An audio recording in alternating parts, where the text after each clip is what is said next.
नमस्कार, मैं कमल सिंह। हमारे खास सीरीज में आपका स्वागत है, जिसमें हम भगवान श्री कृष्ण की जन्मभूमि से जुड़े साक्ष्यों के बारे में आपको बताते हैं। अब तक के एपिसोड में हमने आपको बताया कि कैसे मथुरा में मुख्य मंदिर को 11वीं शताब्दी से 17वीं शताब्दी तक कई बार तोड़ा गया। फिर 1965 में जमीन के मालिकाना हक के लिए केस और उसके बाद 1968 में मुस्लिम पक्ष के साथ समझौता कर लिया गया। अब कहानी आगे की। 1965 में श्री कृष्ण जन्मभूमि सेवा संस्थान ने मथुरा में श्री कृष्ण जन्मभूमि की जमीन के मालिकाना हक के लिए केस करने के तुरंत बाद 1968 में मुस्लिम पक्ष के साथ एक समझौता कर लिया। समझौते के अनुसार मुस्लिम पक्ष ने अपने कब्जे की कुछ जमीन को छोड़ दिया और उसके बदले उसे बगल की दूसरी जमीन दे दी गई।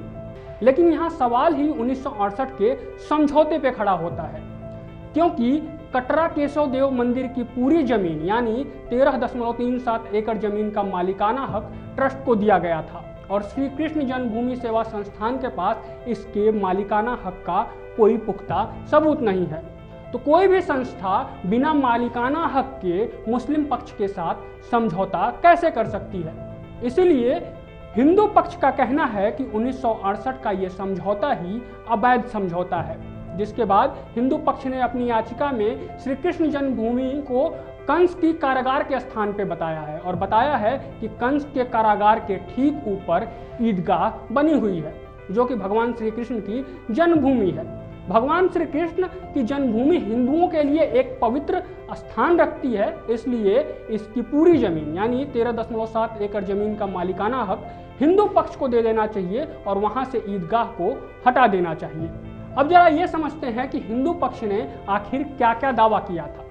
मथुरा में शाही मस्जिद का निर्माण प्राचीन कृष्ण मंदिर के सभा मंडप के स्थान पे किया गया था, लेकिन किसी सौभाग्य से वह गर्भगृह बचा रहा, जिसको भगवान श्री कृष्ण का जन्म स्थान और कंस का कारागार कहा जाता है।